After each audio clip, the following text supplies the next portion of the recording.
ஐயா அடுத்த கேள்வி. சொல்லுமா. ஐயா வைகுண்டரே, இயேசுவின் அவதாரம் என சொல்ல காரணம் என்ன?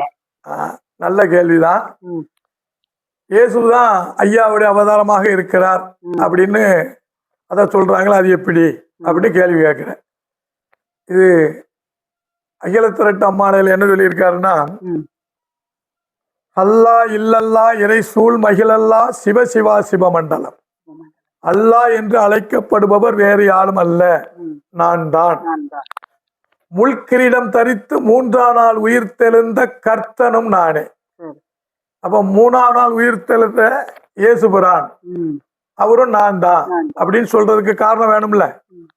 நம்ம மதங்களால் பிரிக்கப்பட்டிருந்தாலும் என இறைவன் ஜாதி மத இனத்தை தாண்டிதான் இறைவன் தோன்றுவார். அப்போ இப்ப இதே இது ஐயா நாராயணத்தை வைகுண்டமாக இருக்கும் போது, வைகுண்டம் பிறப்பதற்கு முன் நாராயணன் கேக்குறாங்க, சாணான் குளத்திலோ சாமி, ஒரு இழிவான குளத்துல போய் சாமி அவதாரம் பண்ணுவாரா அப்படின்னு கேக்குறாங்க. அதுக்கு நாராயண பரம்பொருள் என்ன சொல்றாரு, நான் குகனாக இருந்து குகனை என் நண்பனாக ஏற்றுக்கொண்டேன். பறையர் இனத்திலே இருந்த நந்தனாரை நான் அடியாராக ஏற்றுக்கொண்டேன். அனுமனை என் தோழனாக ஏற்றுக்கொண்டேன்.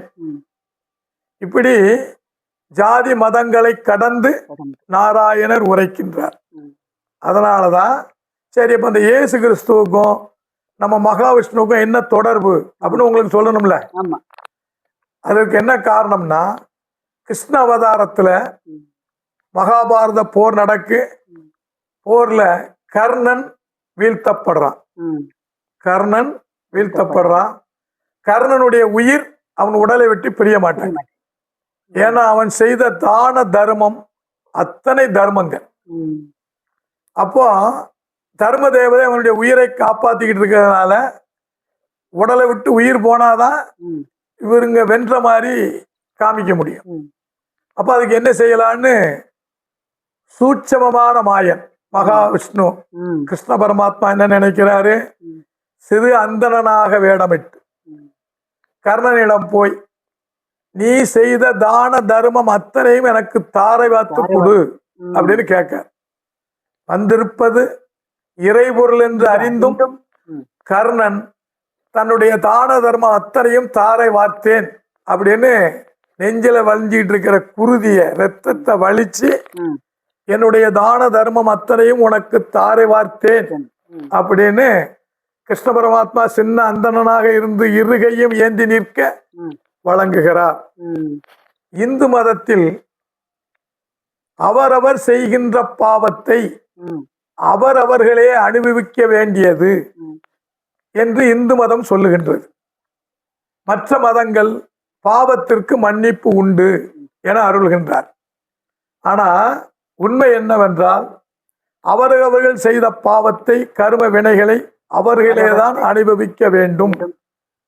அதற்காகத்தான் கர்ணனிடம் சூட்சமமாக பெற்ற அந்த தர்மத்தை, அந்த பாவத்தை அவர் தொலைப்பதற்காக 11வது அவதாரமாக இயேசு கிறிஸ்துவாக அவதாரம் செய்து சிலுவையில் அறையப்பட்டு இரத்தம் சிந்துகிறார்.